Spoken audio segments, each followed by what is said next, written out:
AmFam, welcome back. So with summer coming to an end, I wanted to give you a tutorial using the Juvia's Place Culture palette because it's going to be time to transition into fall soon. So let's go ahead and get into it.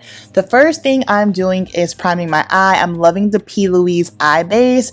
I like to put this all over my lid, and I also like to pull it up under my brows as well because it is the same tone as me. So it's nice to clean up and define. Now we're going to go in with this first orange tone here. So I've done a couple of tutorials already using the Culture palette. I'll make sure to leave those down below. With this specific row, one thing that I noticed with the orange tones is they are a little bit more difficult to work with. I didn't have any issues with the previous shadows in the other tutorials, but I noticed immediately that these were just a little bit trickier to work with, so I wanted to go ahead and point that out.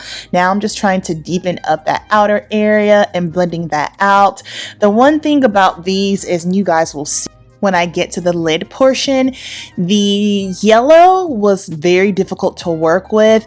Whenever I would put it on, and if I would try to blend the perimeter, I would just basically lose all of the shadow's tones. So be mindful. I found the best way to work with these specific colors is to make sure that you're doing more so of a pressing instead of swiping, just simply because when you press, you're going to get full on opacity. You're going to get the actual tone saturation versus when, these are very easy to overblend. So be mindful with that. Now taking that gold tone for the inner tear duct because we love a nice little pop, and then taking that same orange, I'm going to go ahead and use that same definer brush and just smoke it out on the lower lash line. This has been my favorite thing to do recently, no matter what type of shadows I'm wearing.